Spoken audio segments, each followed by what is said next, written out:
జూబ్లీహిల్స్ ఉప ఎన్నిక గురించి మాట్లాడదాం. మరి మీ పార్టీ గెలుపు అవకాశాలు ఎంత మేరకు ఉన్నాయి? ఎంత కాన్ఫిడెన్స్ తో ఉన్నారు? ఖచ్చితంగా గెలుస్తారమ్మా. హ్మ్. ఖచ్చితంగా గెలుస్తారు. ఇప్పుడు ఎక్కువ స్లమ్స్ ఉన్నాయి కదా. స్లమ్స్‌లో వాళ్ళందరూ అరే 1,00,000 ఇండ్లు కూలగొట్టిండు రేవంత్ రెడ్డి గారు.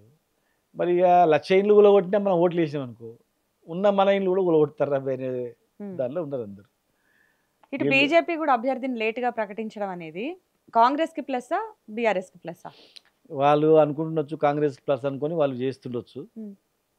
కాంగ్రెస్ ప్లస్ ఎందుకంటే ఈ రాష్ట్రం వచ్చేవరకే కాంగ్రెస్, బీజేపీ 2 కలిసి మా మీద ఫైట్. హ్మ్. అరే మనం ఎవరన్నా ఒకరు వద్దాం. హ్మ్. వీళ్ళు ఉన్నంత వరకు మనకు ఛాన్స్ దొరకదు. హ్మ్. ఇక మీకు ఏదో ఇచ్చారు ఛాన్స్. ఇక మళ్ళా దొరకదు మీకు. హ్మ్. మళ్ళా మాకు మనం పంచుకుందామని అనుకుంటారు. ఈ దేశాన్ని పంచుకున్నట్ల. కాంగ్రెస్ కూటమి లేదా బీజేపీ కూటమి దేశంలో. అట్లా ఈడ కూడా చేసుకుందామని అనుకుంటారు. కానీ కుదరదు. హ్మ్. ఇక్కడ ప్రజలు 10 ఏళ్ళు స్వేచ్ఛా జీవితంలో గడిపిండ్రు. 10 ఏళ్ళు హాయిగా ఉన్నారు.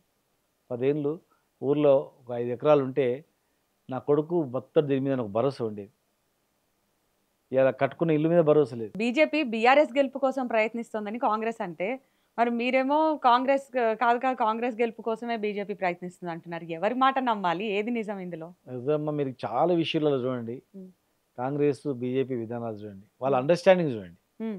వాళ్ళు ఎంత అండర్‌స్టాండింగ్‌లో ఏనాడైనా ఈ ప్రభుత్వాన్ని గట్టిగా నిలదీసిన సందర్భాలు ఉన్నాయా చెప్పండి? హ్మ్. ఏ రోజైనా కూడా. ఇన్ని జరుగుతూ ఉన్నాయి. ఇన్ని సంఘటనలు జరుగుతా ఉన్నాయి. ఇన్ని రకాలుగా పేదరిల్లు కూలుస్తా ఉన్నారు. ఎక్కడైనా పోయి అడ్డుకొని గట్టిగా చేసిన సందర్భాలు ఉన్నాయా? హ్మ్. చెప్పండి. వాళ్ళు అండర్‌స్టాండింగ్‌లో ఉన్నారు. ఇక్కడ చాలా అండర్‌స్టాండింగ్ ఉన్నారు. మాగంటి సునీతనంట కావాలని ఏడిపిస్తున్నారంట. పొన్నం చూడమ్మా ప్రభాకరే అన్నారు. అంటే పొన్ ఇట్లా కావాలని ఏడిపించడం ఇట్లాంటివి జరుగుతాయా? ఉంటాయా అండి? చూడమ్మా ఒకటి సరే పొన్నం ప్రభాకర్ గారు అన్నాడంటే సరే అన్నాడు అనుకుందాం. హ్మ్.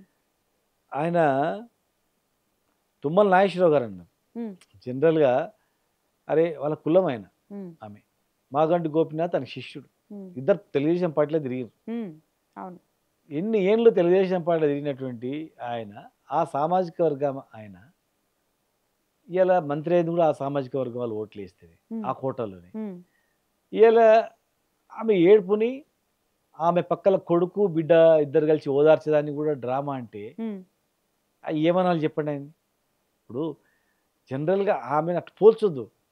ఇప్పుడు వీళ్ళ ఇళ్ళలో ఎవరైనా చచ్చిపోతే ఎవడు ఏడవడా? ఏడిసే డ్రామా అయితదా? వీళ్ళ ఇళ్ళలో కూడా మనుషులు ఎప్పుడో 100 ఏళ్ళు బతకరు కదా ఎవడు.